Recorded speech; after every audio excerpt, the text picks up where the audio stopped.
창세기를 강의하면서 깨닫게 되는 것은 이 구약 성경 안에 구약 성경이 있고 신약 성경이 있지 않습니까? 이제 구약 성경이 39권, 신약 성경이 27권, 그래서 66권인데 이 66권 성경 중에 구약 27권 안에는 이 예수님을 닮은 인물들이 참 많이 나옵니다. 그리고 예수님을 우리가 이런 예수님이구나라고 생각하는 그런 모습들을 구약의 인물들이 구약 시대에 미리 그런 모습들을 우리에게 보여주는 이런 예들이 굉장히 많다는 겁니다. 우리가 예수님을 깊이 알아야 되는데 이 구약 성경, 즉 요한복음, 또 누가복음, 마가복음, 마태복음, 이 복음서 말고도 이 성경 안에는 이렇게 예수님을 알아갈 수 있는 많은 재료들이, 또 예수님을 알아갈 수 있는, 닮아갈 수 있는 인물들이 많다는 점입니다. 그 중에 한 인물이 바로 오늘 창세기 14장에 나오는 멜기세덱이라는 인물입니다. 예수님의 모형으로, 그림자로 가장 잘 드러낸 그의 성품이 이 멜기세덱이라는 인물인데, 이 멜기세덱이라는 인물이 예수님을 잘 그려놓고 있다는 거죠. 자, 이 이야기를 하기 전에, 제가 이 멜기세덱 이야기를 하기 전에 아브라함 이야기를 마무리를 좀 지어야 될 것이 있는데, 이 아브라함이 조카의 목동들과 아브라함의 목동들이 싸움을 벌였지 않습니까?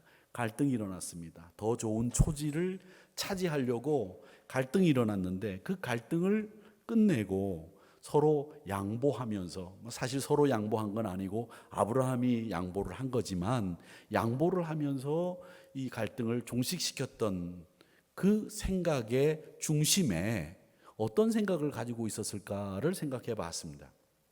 물론 이 조카와 싸운다는 건 말이 안 되죠. 삼촌이 말이죠. 그렇기 때문에 조카와 싸울 수는 없다라고 하는 생각을 가지고 했겠지만, 저는 이 조카와 갈등을 빚고 있었다가는 하나님께 영광이 되지 못하겠다, 이런 생각을 아브라함은 했을 것 같아요. 즉, 이렇게 싸우는 모습을 통해서 하나님을 모르는 사람들이 뭘 보고 배우겠냐는 거죠. 우리는 이 아브라함의 생각처럼 무슨 행동을 하든지 간에 이 하나님의 영광이라고 하는 이 주제를 잊지 말아야 됩니다. 내가 이런 행동을 했을 때 하나님의 영광이 될까? 하나님의 영광을 가리우지는 않을까? 이런 생각을 해야 한다는 거죠. 아브라함은 지금 조카 롯과 갈등을 종식시키는 가운데에서 손해보고 양보하면서 갈등을 종식시키면서 하나님께 영광이 되도록 내 행동을 해야 되겠다라는 생각을 했다는 거죠. 그리고 또 하나, 저는 이 손해를 보고 양보하는 제안을 한다고 하더라도 그때마다 하나님은 이 손해보고 양보를 한 사람들을, 그 손해를 그냥 내버려 두시는 분이 아니라고 하는 겁니다. 자, 보십시오. 롯은 소돔과 고모라 땅을 애굽 땅 같았고, 하나님이 조성하신 에덴 동산 같았고, 물이 많았던 풍성한 땅이라고 생각을 하고 그곳을 바라봤습니다. 세상적인 눈으로 본 거죠. 이기적인 생각으로 바라본 거죠. 그런데 아브라함은 그렇게 바라보지 않았습니다. 어떻게 바라봤느냐? 창세기 13장 14절의 말씀에 보니까 뭐라고 돼 있느냐면, 롯이 아브라함을 떠난 후에 여호와께서 아브라함에게 이르시되 너는 눈을 들어 너 있는 곳에서 북쪽과 남쪽 그리고 동쪽과 서쪽을 바라보라, 그렇게 말씀하셨어요. 롯은 세상적인 시각으로 자기가 눈을 가지고 자기 기준과 자기 판단, 애굽 땅과 같았다, 에덴 동산과 같이 풍성한 곳이다, 물이 많은 곳이다, 이런 시각과 이런 판단으로 소돔과 고모라를 바라봤지만, 아브라함의 시각은 하나님이 눈을 들어 보게 하신 거지요. 그리고 또 북과 남, 동과 서를 하나님이 바라보게 하신, 즉 그 바라봤다라고 하는 말, 북쪽과 남쪽, 동쪽과 서쪽을 봤다는 말은 뭐냐면 하나님이 주실 선물을 보게 하신 거라는 거죠. 내가 이기적인 생각에 내 기준에 의해서 바라본 시각이 아니라 하나님이 눈을 들어 하나님이 주실 선물을 바라보게 하신 것, 이게 아브라함이 바라본 헤브론 산지였다는 거죠. 이게 우리가 롯과 아브라함이 바라본 다른 시각이었다는 것이고요. 이렇게 다른 시각을 가지고 아브라함이 북과 남, 동과 서를 바라보면서 하나님의 선물을 볼 수 있었던 까닭은 뭐냐? 그가 평소에 하나님을 존귀하게 여겼기 때문에 하나님도 그를 존귀하게 여기셨고, 하나님을 믿고 의지했기 때문에 하나님께서 그에게 복을 더하신 거죠. 이사야서 32장 8절 말씀에 보면 이런 말씀이 있습니다. 존귀한 자는 존귀한 일을 계획하나니 그는 항상 존귀한 일에 서리라. 존귀한 사람, 그 사람은 존귀한 생각만 한다는 거예요. 존귀한 사람은 언제나 존귀한 일에 서고 존귀한 일을 계획한다는 거죠. 시시하고 째째하고 너저분하고 이런 생각이나 이런 행동을 하지 않는다는 거죠. 우리 믿음의 사람들은 좀 존귀한 생각을 하고 존귀한 계획도 하고 존귀한 일에 서야 됩니다. 이왕 싸우려면 세계 평화를 위해서 싸우시고 하나님 나라를 건설하기 위해서 싸우셔야지, 째째하게 네 밥이 크냐 내 밥이 크냐, 네 빵이 크냐 내 빵이 크냐, 이런 거 가지고 싸우지 말자는 거예요. 근데 우리 믿음의 사람들조차도 이 존귀한 일을 계획하고 존귀한 일에 서야 되는데 너무 하찮은 일에 우리의 마음을 쏟고 하찮은 일 때문에 마음을 상해한다는 거죠. 아브라함은 하나님을 존귀하게 여겼습니다. 그랬기 때문에 하나님이 그의 눈을 들게 하셨고, 하나님이 그로 하여금 하나님이 주시는 선물, 북과 남, 동과 서를 보라고 하는 하나님의 선물을 하나님이 보시게 한 거죠. 사실 아브라함이 롯과 헤어지기 전에는 하나님을 온전히 따르는 온전한 순종의 사람은 아니었습니다. 부분적인 순종이라고 좋게 얘기하면 부분적인 순종이라고 얘기할 수 있겠고, 나쁘게 얘기하면 아브라함은 실패한 믿음의 사람이었었어요. 거짓말했지요. 즉시 순종하지 못하고 하란으로 내려가서 거기서 가나안으로 가는 길을 지체하지 않았습니까? 또 애굽으로 내려가면서 기근을 피해가지고 자기 편리와 자기 안위를 추구했습니다. 하나님께서는 그런데 그 아브라함을 계속 버리지 않고 거두시고 계속 인도해 주시는 것을 볼 수 있습니다. 그러나 분명한 것은 부분적인 순종 때문에 아브라함이 누릴 수 있는 더 많은 풍성함이 있었음에도 불구하고 그걸 놓치고 누리지를 못하고 있었다는 점이죠. 우리도 마찬가지입니다. 우리가 누리고 있는 것을 깨닫지 못하고 우리가 온전히 하나님을 따르지 못하게 되면 계속 우리들이 약속이 없는 사람처럼, 유업이 없는 사람처럼 이렇게 행동하게 되면 더 많은 것을 누릴 수 있음에도 불구하고 그걸 누리지 못하고 살게 된다는 거예요. 베드로전서 1장 4절의 말씀을 보십시오. 여러분 잘 아시는 말씀입니다.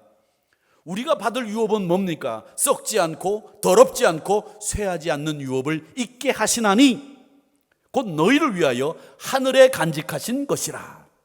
우리의 유업은 이 땅에 있는 것이 아닙니다. 하늘에 하나님이 우리를 위하여 간직해 두신 것이 우리의 유업이고, 그 유업은 썩지 않습니다. 더럽지 않습니다. 쇠하지 않습니다. 그 유업이 우리를 위해서 준비되어 있다는 거예요. 그런데 유업이 없는 사람처럼 행동한다는 거죠. 약속이 없는 사람처럼 행동한다는 거죠. 그것을 내 것으로 삼지 못하는 것은 바로 내 스스로 내 신앙뿐만 아니라 내 삶을 전부 다 족쇄 채우고 제한을 두는 꼴이 됩니다. 여러분, 약속이 있는 사람처럼 사시기를 바랍니다. 여러분은 유업이 있는 사람들입니다. 그렇기 때문에 그 유업을 기억하고 사셔야 됩니다. 그걸 잊어버리면 우리는 우리 스스로 내 삶에 제한을 두고 내 삶에 내 스스로 그 풍성함을 누리지를 못하고 살게 되는 결과를 맞게 되는 거예요. 얼마나 안타까운 거예요. 사람들을 보면 자기가 자기 발목을 잡아. 자기가 자기 발목을 잡고 자기가 자기 스스로 자기 행동에 제한을 걸어가지고 더 어렵게 만드는 게 누구냐? 남이 아니라 자기 자신이에요. 이런 경우들이 많다는 거죠. 오바댜서 1장 17절의 말씀에 보면 오직 시온산에서 피할 자가 있으리니 그 산이 거룩할 것이요 야곱 족속은 자기 기업을 누릴 것이며 라고 되어 있습니다. 이 야곱 족속은 오늘날 우리 그리스도인들을 가리키는 말입니다. 우리 그리스도인들은 자기 기업을 누릴 사람들이다 이 말이죠. 우리는 거룩한 산에 머물 사람들이고 그 산으로 피할 곳으로 삼은 사람들이고 하나님 유업을 받은 사람들이 바로 여러분들이라는 거예요. 그러기에 누려야 하는데 누리지 못하는 어리석은 그런 사람 되지 마시고 누려야 하는 온전히 믿고 따르는 가운데 누려야 하고 또 누릴 수 있는 약속의 기업의 성도들이 되시기를 축원합니다. 저는 성경의 여러 인물들 중에서 이 온전히 따라서 믿음으로 이 누릴 수 있었던 사람이 누구냐 이렇게 물으면 갈렙이라고 얘기하고 싶어요. 갈렙. 이 갈렙은 출애굽 1세대 가운데에서 오직 유일하게 여호수아와 갈렙만 가나안 땅에 들어갑니다. 그 갈렙이 가나안 땅의 1세대이면서도 광야에서 다 죽은 1세대와 달리 이 가나안 땅에 들어갈 수 있었던 이유가 뭔지 아십니까? 그 이유가 민수기 14장 24절에 나옵니다. 이렇게 이야기합니다. 그러나 내 종 갈렙은 그 마음이 이스라엘 사람들과 보통 이스라엘 사람들과 달라서 나를 온전히 따랐은즉 그가 갔던 땅이라고 하면 뭡니까? 12지파를 대표해서 가나안 정탐하려고 들어갔던 그 가나안 땅, 그 땅을 내가 다시 그를 인도하여 드리리니 그의 자손이 그 땅을 차지하게 될 것이다. 이렇게 말씀하시는 내용이 민수기 14장 24절에 나오는 말씀입니다. 여기서 제일 중요한 포인트가 뭐냐?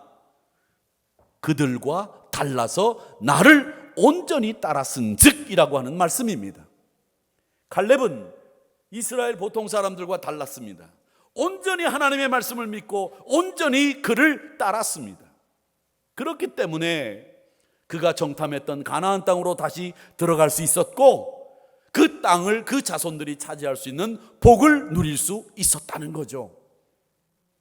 여러분, 이렇게 온전히 따르고 온전히 믿을 때에 풍성함과 여러분이 누릴 수 있는, 마음껏 누릴 수 있는 하나님의 유업을 누릴 수 있다는 것, 그것을 기억하시면서 온전히 따르지 못하고 부분적으로 따름으로 말미암아 여러분 스스로의 삶을 제한하거나 또 여러분 스스로 발목을 잡는 이런 일들은 생기지 않도록 늘 온전히 따르는 여러분들이 되시기를 주의 이름으로 축복합니다.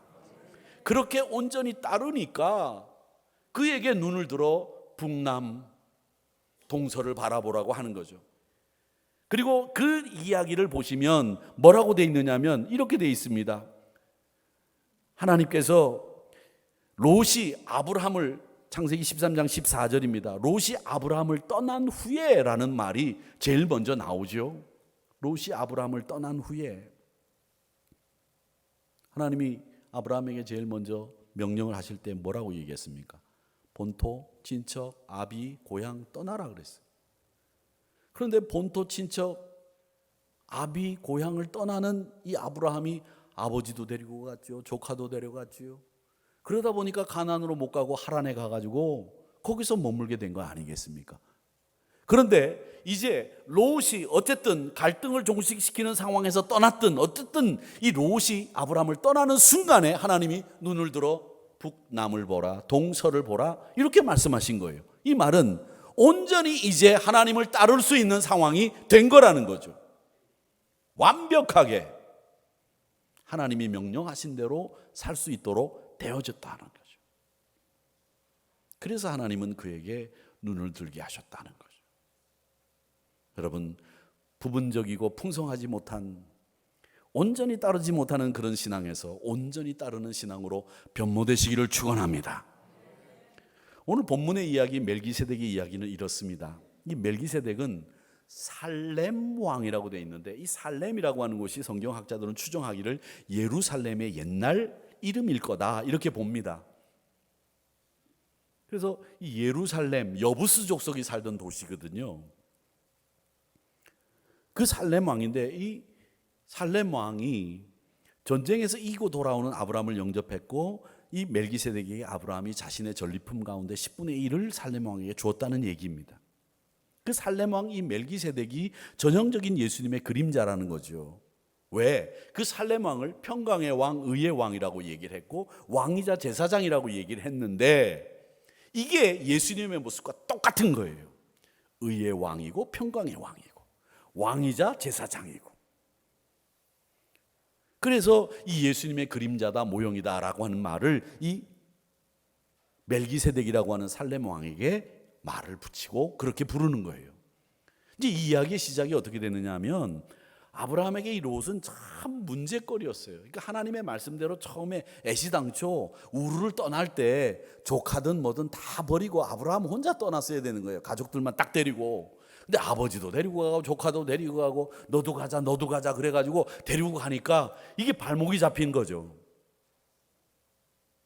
근데 이 롯이 소돔과 고모라 지역을 차지하고 가지 않았습니까? 그런데 이 소돔과 고모라가 어디에다 조공을 바쳤느냐면 엘람 왕이라고 하는 사람에게 조공을 바쳤어요.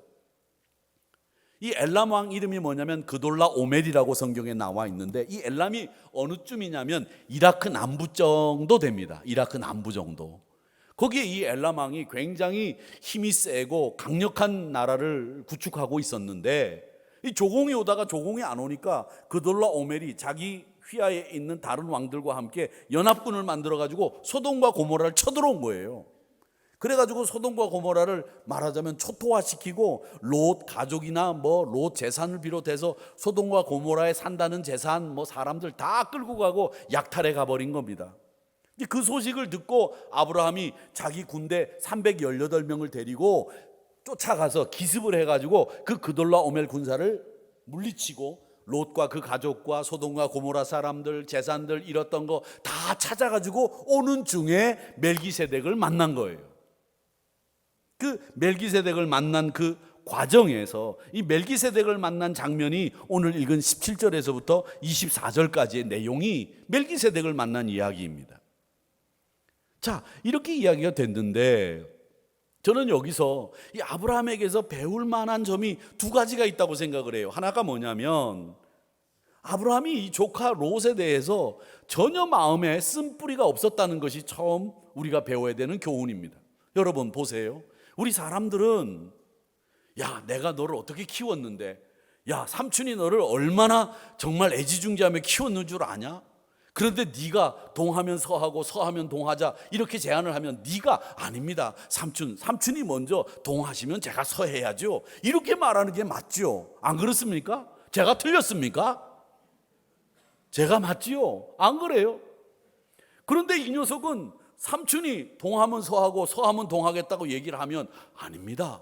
제가 삼촌이 먼저 선택하고 제가 가겠습니다. 이렇게 얘기 안 하고 넙죽 자기 기준대로 애굽 땅 같고 에덴 동산 같고 물이 충만한 소돔과 고모라로 가버린 거예요.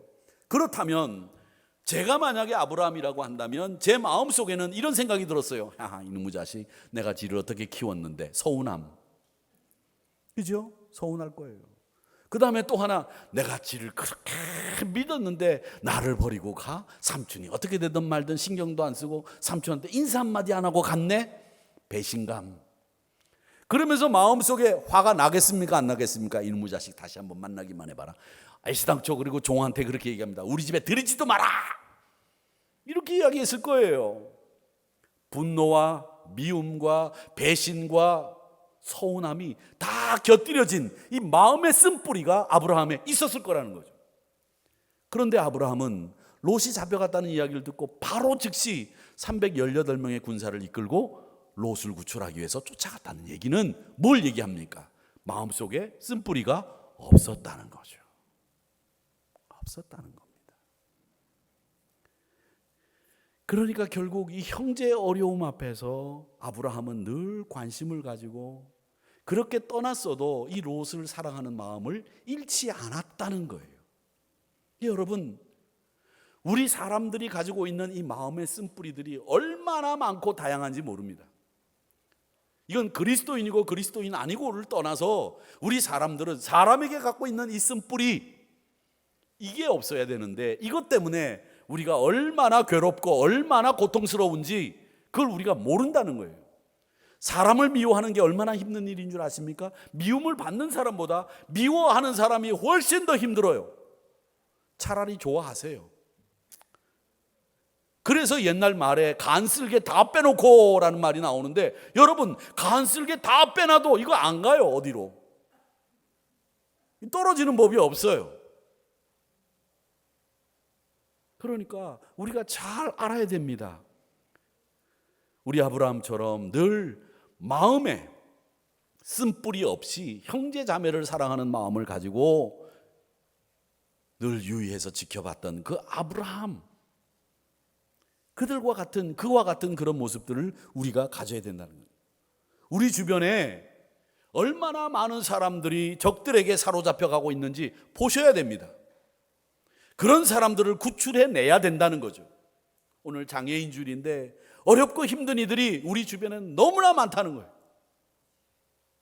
그분들에 대한 관심과 사랑이 없고, 야, 저 사람들 말이지, 꼭 그렇게 얘기합니다. 말이지 뭐 이렇게 저렇게. 그 마음의 쓴뿌리가 너무 깊어요. 그 쓴뿌리를 제거해야 된다는 거죠. 갈라디아서 6장 1절의 말씀에 보면 이런 얘기가 있습니다. 형제들아, 사람이 만일 무슨 범죄한 일이 드러나거든, 범죄한 일이, 누가 잘못해서 범죄한 일이 드러나거든, 우리에게 뭐라고 얘기하면 너희는 이라고 하는 말씀을 그냥 너희는 하지 않고 신령한 너희는 이렇게 말씀합니다. 신령한 사람이라고 한다면 이렇게 한다는 말씀이겠죠. 신령한 너희는 온유한 심령으로 그런 사람들을 바로 잡아주고, 네 자신도 살펴보아서 너도 그런 시험을 받을까 두려워하는 마음으로 그들을 바로 잡아줘라. 이게 갈라디아서 6장 1절의 말씀이에요. 누가 범죄를 하거나 누가 죄악이 드러났거나 누가 잘못하면 화를 내고 징치하고 그 사람을 바로잡아야 되겠다, 몽둥이를 드는 것이 아니라 신령한 너희들은 온유한 심령으로 그들의 잘못을 바로잡아주고, 그리고 네 자신을 돌아봐서 너도 그럴 수 있는지 항상 두려운 마음으로 살아야 되는 것, 그게 신령한 사람들의 모습이다. 이 갈라디아서 6장 1절의 말씀이에요. 또 베드로전서 1장 22절 이하에 보면 형제 사랑에 대한 더 강력한 메시지가 나옵니다. 뭐라고 얘기하느냐? 너희가 진리를 순종함으로 너희 영혼을 깨끗하게 하여 거짓 없이 형제 사랑하기에 이르렀으니 마음으로 뜨겁게 서로 사랑하라는 거예요.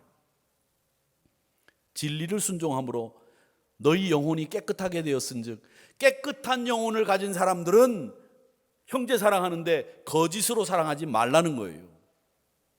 말로만 말이지, 사랑한다고 말이지, 입 바르는 소리 하고 말이지, 입술에 침이나 바르고 얘기를 하면도 모르겠는데 그런 거짓말들 하는 사람들이 얼마나 많아요. 그리고 뒤통수 치고 등에 칼 꽂고 말이지, 치사하기 그지없어요.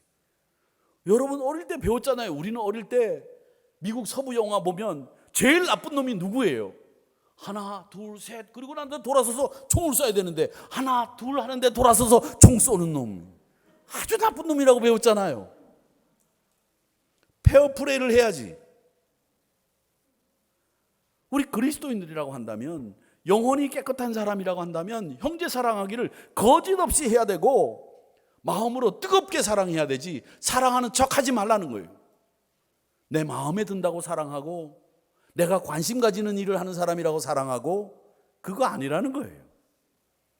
진리에 순종함으로 너희들이 영혼이 깨끗하게 되었으니 영혼이 깨끗한 너희들은 뜨겁게 서로 사랑해야 된다. 이게 성경의 가르침이에요. 그 아브라함이 그랬다는 거예요.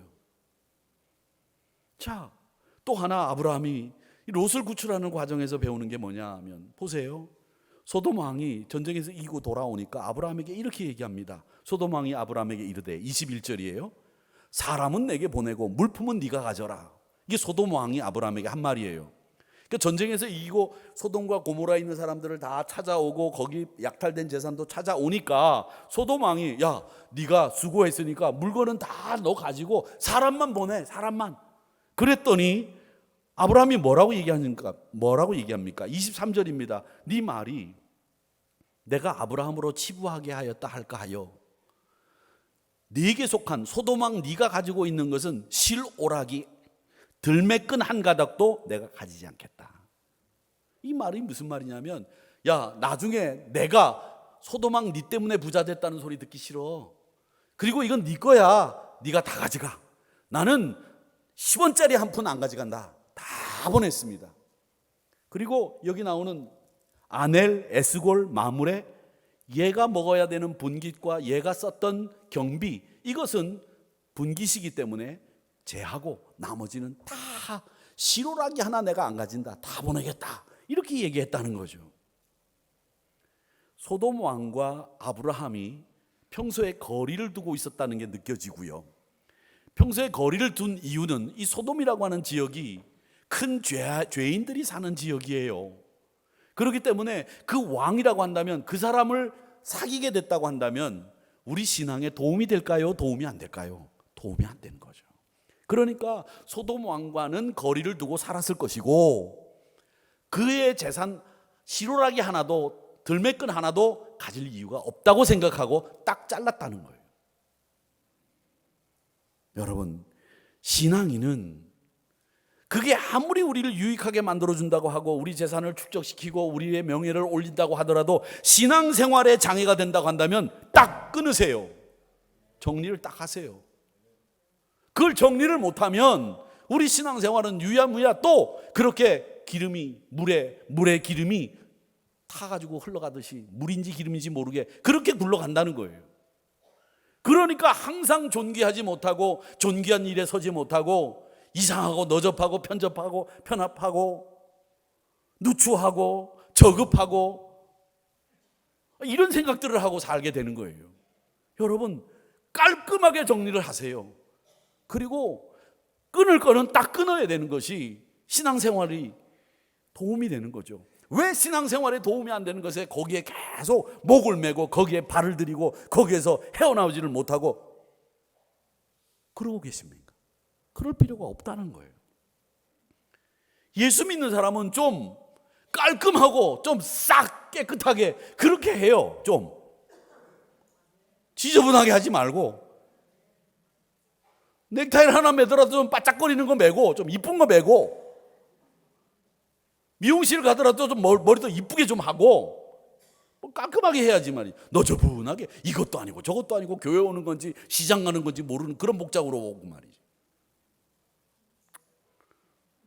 여러분들이 그렇게 왔다는 거 아니에요. 내가 오늘 화내는 거 아니니까 오늘 가가지고 이 옷 입고 가면 안 되겠네 이러지 마시고 괜찮습니다. 우리 신앙의 정결함을 뺏을 수 있는 건 마음에 두지 마세요. 우리 신앙생활에 도움이 안 되는 거 마음에 두지 말라는 거죠.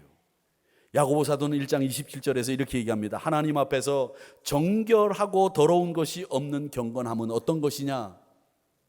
고아와 과부, 환난 중에 돌보고 자기를 지켜 새 속에 물들지 아니하는 그것이 경건이라고 말씀하셨습니다. 경건은 목에 힘주고 거룩한 척 쇠소리 내고 찬송 부를 때도 성경 읽을 때도 할렐루야 이런다고 경건이 되는 게 아니에요. 목 아파. 그게 경건 아니에요. 경건은 어려운 이웃들, 그 사람들을 돌봐주고 그리고 정결하고 더러움이 없는 모습으로 세속에 물들지 않도록 좀 멋있게 살자는 거예요. 그게 멋있는 거지 뭐. 안 그래요? 우리 사랑하는 성도 여러분, 우리 하누리교회 성도님들은 멋있는 성도들이 되셔야 됩니다. 정결하고 더러움이 없는 이 야고보 사도의 이 말씀처럼 살아야 됩니다. 이게 아브라함이 롯을 구출하는 과정에서 우리가 배우는 거예요. 얼마나 멋있어요. 가져가라. 실오라기 하나, 들매끈 하나 필요 없다. 그리고 형제를 위해서라면 밤중에라도 새벽에라도 일어나서 군사를 이끌고 쫓아가서 찾아오는 마음에 쓴뿌리가 없는 모습, 이런 모습들이 우리 신앙인들에게 필요한 모습이 아니겠는가. 마지막으로 우리는 멜기세덱을 통해서 예수님을 보게 되는데 이 멜기세덱의 모습이 예수님의 모습과 똑같다 이렇게 말씀을 드렸어요. 의의 왕이다, 평강의 왕이다, 왕이다, 제사장이다. 그런데 이 멜기세덱의 구체적인 모습이 뭐냐 하면 이 축복하는 모습이에요. 19절 상반절을 읽어보겠습니다. 뭐라고 얘기했느냐? 전쟁에서 이기고 오는 아브라함에게 이렇게 합니다. 그가 아브라함에게 축복하여 이르되, 축복하는 거예요. 이게 예수님의 모습 중에 가장 멋진 모습입니다.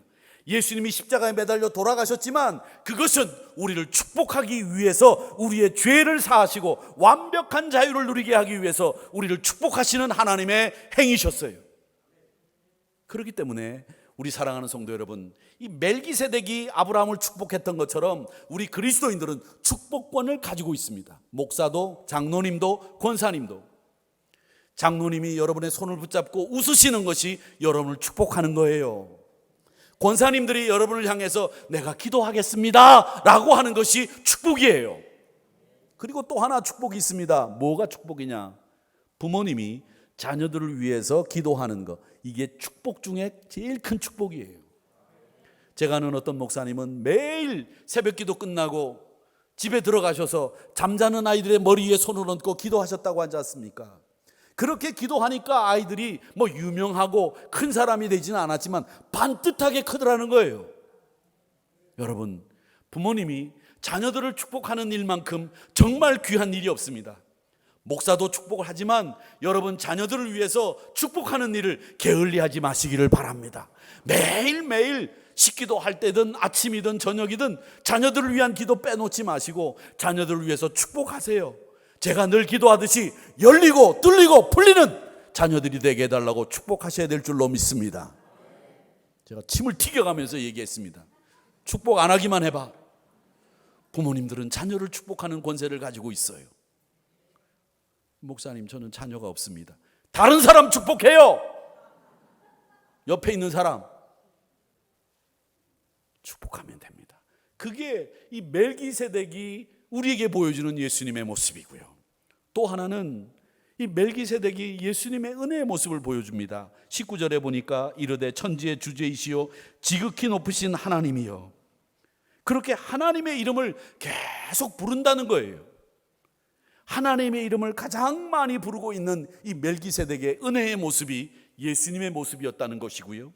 그 다음에 20절 말씀에 보면 하나님을 찬송할지로다 하매, 하나님 앞에 찬송과 감사를 드리는 모습이 이 멜기세덱의 모습을 통해서 예수님의 모습을 보는 거예요. 축복하고 하나님의 이름을 그 입에서 떠나지 않게 하고 감사와 찬송이 그의 입술에서 떠나지 않는 이 멜기세덱의 모습이 예수님의 모습이라는 거죠. 곧 이 모습은 여러분의 모습이 되어야 된다는 거예요. 늘 축복하고 하나님의 이름을 여러분의 입에서 떠나지 않게 하고 늘 감사와 찬송으로 하나님의 영광을 드러내는 이런 멜기세덱의 모습이 여러분의 모습이 되기를 축원합니다. 여기까지 설교 끝입니다. 여러분, 아브라함 마음에 쓴뿔이 없었어요. 그리고 또 하나, 정결함으로 자기 신앙에 위해가 되거나 방해가 되는 것들을 단호하게 끊어냈습니다.